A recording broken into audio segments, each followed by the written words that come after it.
Here we are. So in WeatherXM, what essentially we do is we utilize a dense network of weather stations, devices like this one, that community deploys, and we try to provide the most accurate weather forecast service possible for the customer's exact location. So most of the worldwide economy is weather sensitive, and these are just two examples. In agriculture and energy, there are tens of billions to be saved from wrong operations and resource wastes, and by having a slightly better weather forecast, which depends very much on the actual weather data. And because there's not enough weather data, the forecasts are not very good. And weather data are produced primarily by ground stations, the satellites and airplanes and so on, but ground stations are really important because these are the data that are used to calibrate all the others. And weather stations typically are expensive, they're complex to deploy, they're limited by a number of factors, and we have given the governments the role to usually deploy those. So as you can imagine, they're doing a very inefficient job here. So we believe a new approach is needed for a global impact, and we are inspired by Filecoin and Helium, and we have designed a new economic model for deploying weather infrastructure. So in our model, we use our native token, crypto rewards, in exchange for the weather data that the community generates, the weather station owners generate, and we ask our customers to buy and spend those tokens in exchange for weather services and raw weather data. And to support this model, we had to create our own hardware.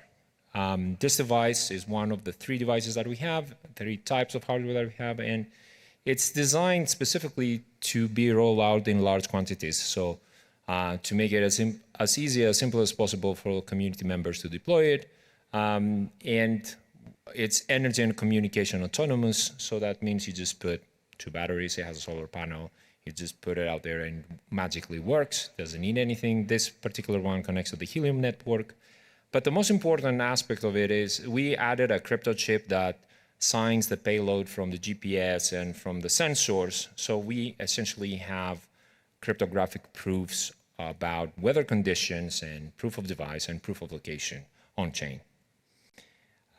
So we also have a Wi-Fi device and a LTE, GSM device, and we're going to launch more hardware this year. So we are iterating very quickly on hardware, and I think this is really important for our project because the state of the industry is quite old. The stations are quite cumbersome, the traditional ones, I mean. And we also have a mobile app that our users can use, and you can actually install yourselves, that you can see historical real-time and very accurate forecasts for the locations that we have stations around the world. So if you're lucky to have one of our stations in your area, you can benefit from this for free. And we have shipped a lot of hardware, more than 7,000 devices already. And we're not even on mainnet. So we have a token, but we've been on testnet forever. And we've built a network of 4.6 thousand stations in more than 80 countries. And obviously, the rewards that we give to our community, to the weather station owners, they are not like airdrop of a meme weather token. They're based on the quality of data they produce. And the interesting part here is that if you compare our network to NOAA's, our quality of data is way, way higher than what the government network is. And if you try to download the data from NOAA's weather stations, roughly 50% of this data is missing because the stations are offline. And in our case, we have more than 80% of our weather stations in pristine condition because we have created a number of novel algorithms that we try to detect if the station has been deployed properly, if it has any obstacles near it that is blocking its sensors. We can detect a number of different things by looking at the time series data. And we call this quality of data, and it's the most important aspect of the reward mechanism that we use in our network. So we haven't launched our B2B side of things yet, but we have traction from customers. We're doing a lot of pilots from energy companies in California up to shipping companies from China. And we are also very active in the public goods space. We are collaborating with EthicHub. We are donating weather stations that are deployed in farmers in Mexico. Obviously, the global south lacks weather infrastructure the most, so they immediately benefit the most from improved weather forecasts. And one of the services that we can provide very easily by having additional weather data is what we call quality of forecast and mosaic forecast, which is basically a hyperlocal forecast that is built on top of third-party forecasts and the ground station data. So what we do, we are not claiming that we can compete with NOAA.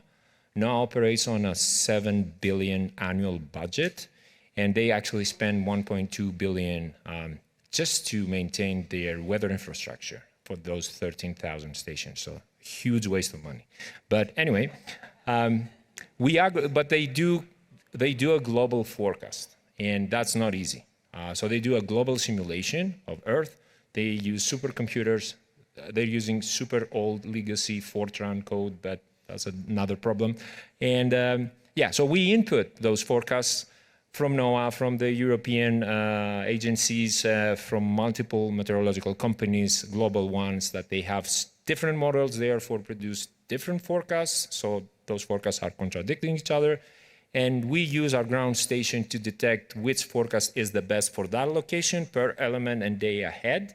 And we create this mosaic or this synthetic forecast, basically, that is more accurate than any of the other ones. And we can prove this on-chain, on Filecoin. All the data we use are open.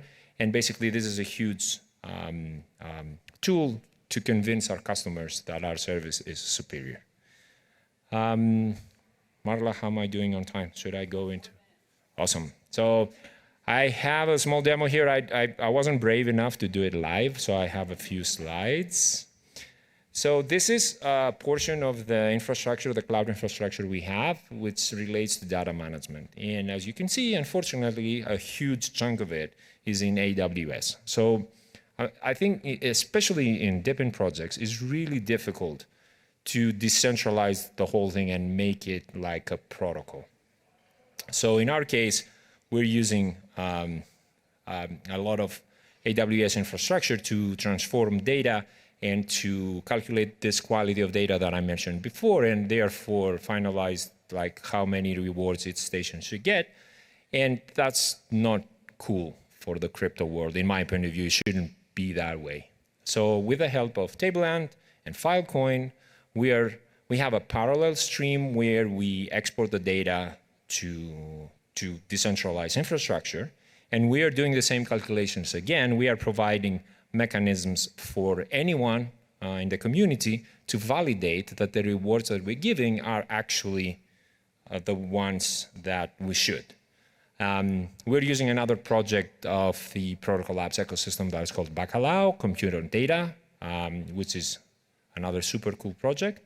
And with this computation power, we can retrieve data from Filecoin and do all this fancy stuff.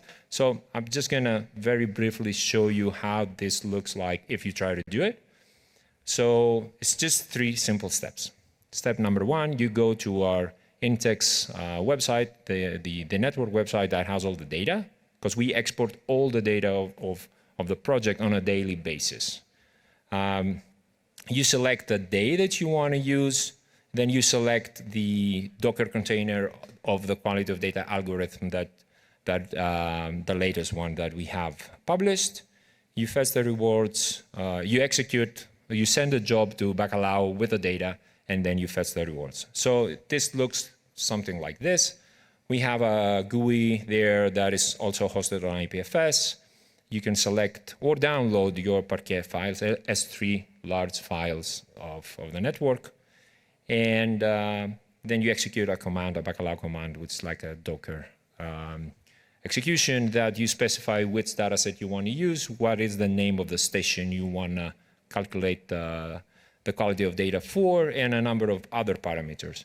And what's interesting with this is that in a couple of seconds, you will get this score calculation back by using only 12 cores and 32 gigabytes of RAM. And that's for one station. And we have 4,500 stations. So that's really expensive to do on AWS. So the sooner we get rid of AWS, the better it will be for everybody. So once that happens, what you get is a very detailed JSON file that explains how what was the quality of data per element through a bunch of detection mechanisms that we have, classifications and so on. And you also get some pretty looking, well, at least for scientists, plots that they give you a sense of, it's like a sanity check for humans to make sure that this is not just crap. And the same results are made available in IPFS, so you can connect to them and process them further on. Yeah, so I think like we have a lot of work ahead of us in order to completely decentralize our project, but we're actually doing some great progress. And it's really, I feel like I'm really excited that we're working on a project that is one of the most challenging ones for humankind.